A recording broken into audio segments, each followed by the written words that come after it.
Hey, this is Janie Slash here at Texas Frightmare Weekend. I'm here with MonsterConTV, and I am sitting here right now with the cast of Circus of the Dead and the director Billy Pond. We have Billy Pond, Mr. Blister, and Parrish Randall.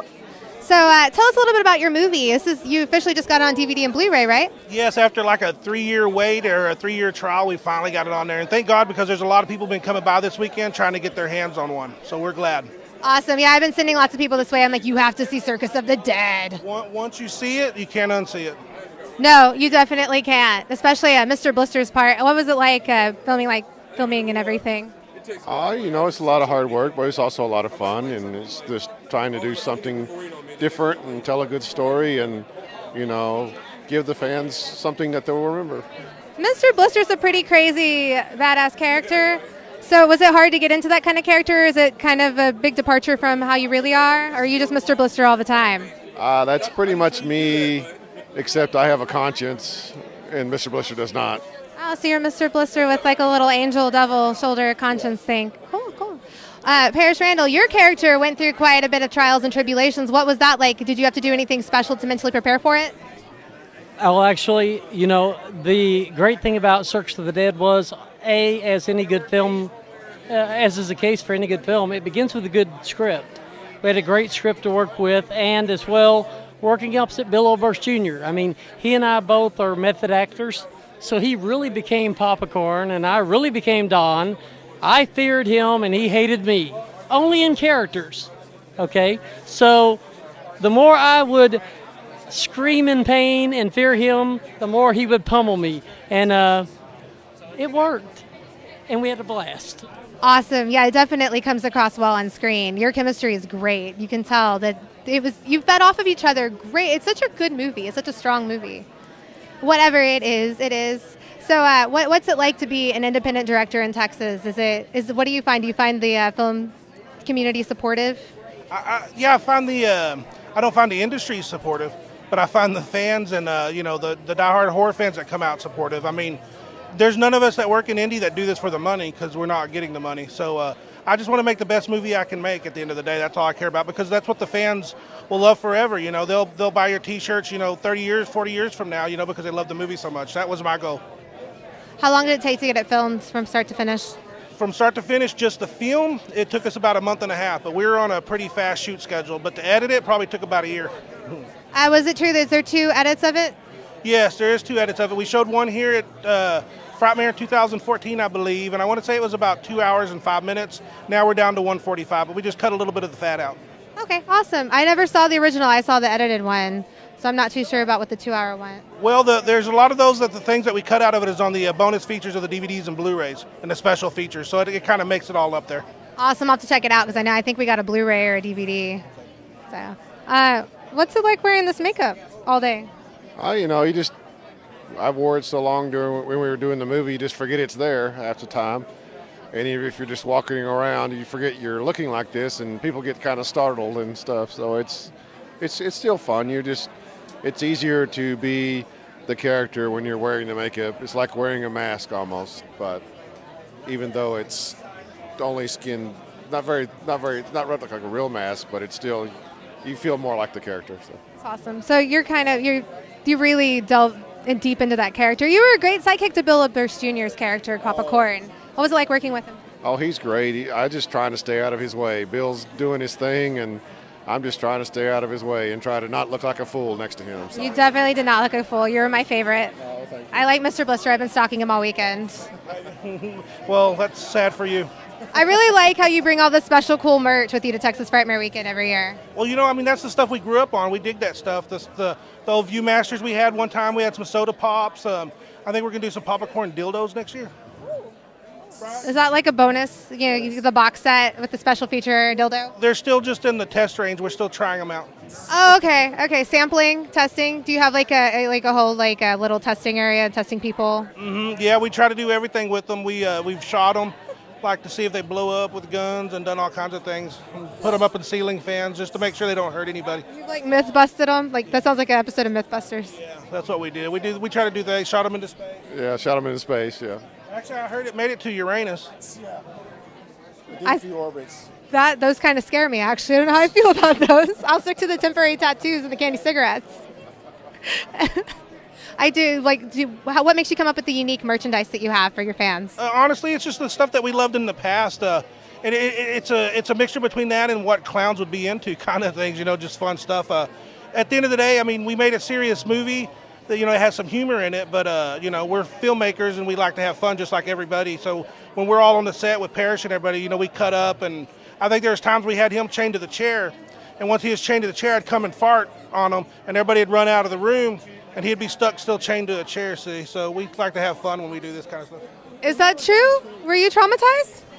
Actually, that's a true story. But see, this guy likes to paint himself to be a whip-cracking, badass guy. He's a great director, number one.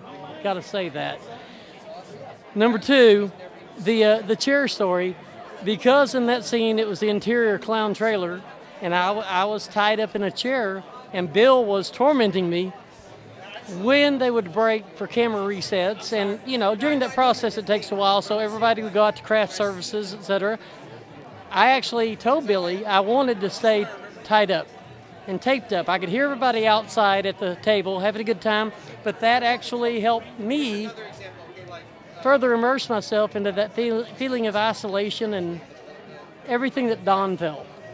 And I don't know, when you have that momentum going, you just don't want to screw it up by going out there and suddenly you're laughing, talking, and then you got to go back and build it up again, And but I think, what makes circus work, it's like Billy said, he incorporated into it so many things and components from films of the past, like Texas Chainsaw Massacre, even Last House on the Left, you name it.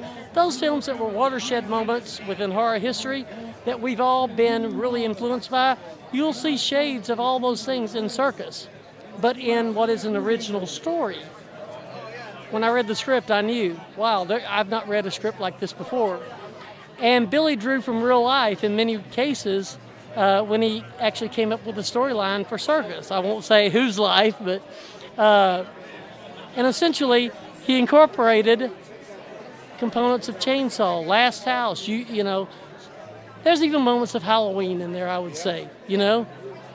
And so I think that's what makes the film as enjoyable as it is.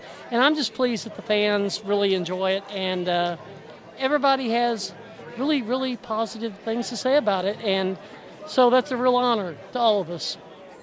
Yeah. I have not heard anything negative about it. Everybody seems to really like the movie and enjoy it. It's a really well-made film. Well, I appreciate you saying that. I think we got it okay, and it's way better than it is bad, and we're going to even improve on the next one. So what are you working on? What other projects do you have coming up? Well, of course, there'll be Circus 2 coming someday, but I think next will be Cowboys from Hell, which is a Western horror movie.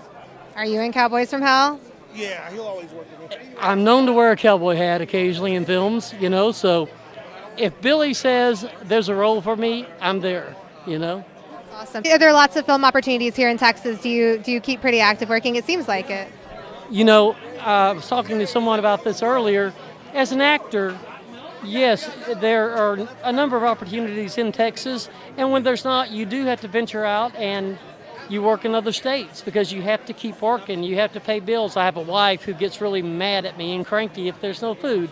But we live in a state full of independent filmmakers, very creative people, all of whom want to work. I think the biggest challenge, and I think Billy will agree with me, for filmmakers, whether it's Texas or any other state, is obviously always amassing the budget. That is that mountain to climb. Once a filmmaker has the budget, they can, in Texas, do so much more with less money. It's amazing, okay? LA, California, you shoot a film, it's going to cost you minimal. Let's face it, $1 million, $2 million, they consider that low budget, ultra low. In Texas, there are films made on $30,000, $40,000 that oftentimes are more entertaining than those $1, $2, $3 million ultra low budget California films. I'm not knocking California, I'm just saying. I think we live in a state that offers a real conducive, if you will, atmosphere, and as well a very creative group of filmmakers that come together to make good films happen for less money, if that makes sense. It makes complete sense because, even the cost of living in LA is crazy much higher, so I could see how the cost of making a movie would be higher. And your production quality might not be as good because you have to spend more money to get it. Where here, you're lucky to be immersed in such a great group of people that are so talented and are willing to work together, it seems like. Do you find do you work better under a tighter schedule, or is it better to do like a more spaced out type of filming schedule? I'm actually one of those actors that, because I don't like to rehearse, I believe that you do your preparatory work at home. You create the backstory, you create the character, you find the colors, the hues, whatever's necessary to become that part, okay? And then when you show up, you do it. It's fresh. And the director may give you an adjustment or a tweak, we'll do it this way, bring this down or bring that up, and you do it.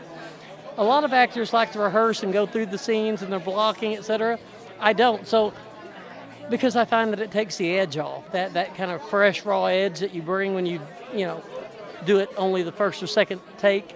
So I would say a tighter schedule for me works. I enjoy it, the whole let's get it done and go for it, It's great sometimes when you have more time from a technical perspective, because there are oftentimes those scenes that a director wants to capture in a certain way, from a cinematography perspective, that maybe a limited amount of time just doesn't allow for. Camera setup, sliding, certain things that they would like to do that they can't do. But overall, if you've got a director like Billy who's innovative and creative, he can find that way to work around it, get it done, and still make it look goddamn good, Why are you shaking your head, Billy? He's just being nice. Whatever. He does seem like a really nice guy, though. Oh, he is. He's a great guy. I consider him a brother. I have seen him in so many movies. I have 2 on Pornhub. So many. A Pornhub. Pornhub? Is that kind of Western? He's only wearing a cowboy hat. Oh, is that where you got your inspiration? Like you gotta book him. You're like, I need to hire this guy. He's great in a cowboy hat. Yeah, that's it. He's only wearing a cowboy hat and shame. What can I say? Cowboy hat and shame. So, what do you have? Do you have any advice for any up and coming filmmakers? Yeah, like he was saying, everything in the past is in your DNA. They say like so and so, like Tarantino takes this from this or this. We all do, because if you watch the movie, even if you admit it or not admit it, everything sticks with you. And it's part of your DNA, and everybody has different DNA, just like in your body, you have in your filmmaking ability and all. So I think that's what you do, is just watch the masters before you and take good notes. Yeah. I agree. People really seem to like nostalgia, and when you pay homage to another movie and you do it well and you pay respect to another movie, people get excited about those things because they can see highlights and hints of other movies in it, like Texas Chainsaw Massacre and Halloween, like the elements you had from those movies in your movie. I think, too, as far as Texas Chainsaw Massacre, is what they're kind of just rebels when they did what they did, and people didn't accept it and stuff like that. And I think that's what makes good horror. I want to have giant balls and go to places other people hasn't gone before, because it's a horror movie. It's supposed to be a roller coaster ride. If I wanted to see something tame, I'd watch network affiliates, NBC and CBS and stuff. I don't need that stuff. I want to watch a horror movie and be entertained. Well, I'm pretty sure they would never screen or air Circus of the Dead. It'd be like a 5-minute long movie. Yes. Not even 5 minutes, probably.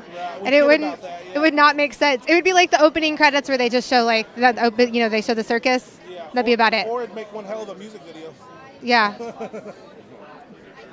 Yeah. What kind of music would you think that would be for? Well, being that is I'm into rock music myself, but if you notice, in Circus of the Dead had a bunch of different it was all Texas artists. So we did. But the Beaumonts really killed it with that. If you're not with the Lord, you're fucking fucked. And we've gotten a lot of feedback from that song being over credits. Awesome. That's great. So you used a lot of you use Texas actors, Texas crew, and Texas music? Pretty much, but I've been, meeting other people here and there, even on Circus and stuff like that. So I just keep the good, get rid of the bad. That's good. Always moving forward. Yeah. Instead of going backwards, yes. Yeah. Do you have any advice for any up and coming actors? I've been asked that before, and I just say this, if you want to be an actor, take all that passion that drives you or compels you to want or wish to become that, and study. Find a coach, find classes, learn the techniques that work for you, because if you're going to do it right. There's a lot of people that and I don't mean this as a rude or derogative statement, but a lot of people, we've seen the films where, they get the next door neighbor, the best friend, the cousin to be in the film. I always say you get what you don't pay for, okay? Bill and I have talked about this both after the production of Bill Oberst Jr. It takes years of training and then experience to get to that point where you make it look natural, make it look easy, all these things that people say. So, yeah, that would be my advice. There are plenty of areas in Texas that any aspiring actor can seek out and really get some good training. Because when you do it, try to be your best. I've seen definitely a lot of acting classes around here from veteran actors. Do you have any advice for any up-and-coming serial killing clowns? Yes, find a good accomplice like Papa Corn. Yeah. I saw you were in another movie last night, right? You were the killer. Yes. Men in Black? Yes. Yes. Well, that was college, and I needed the money. No, I was also in Lucky Jack. Ray Ballard, was the assistant director on the circus, and he made a short, and so he asked me to be the killer in it, and so it was a lot of fun. Whacking people with an axe is always a good entertainment. Yeah, I recognize that axe. That's how I knew it was you. Oh yes, well it is distinctive. Yeah, you have a very distinctive axe. I try to. You say you had a nice ass? No, I said axe. Oh, sorry. Jeez. Very, very recognizable axe. Axe. Well, thank you. Once again, I'm here with MonsterConTV at Texas Frightmare Weekend with Mr. Blister, Billy Pond, and Parrish Randall of Circus of the Dead, so check them out. Bye.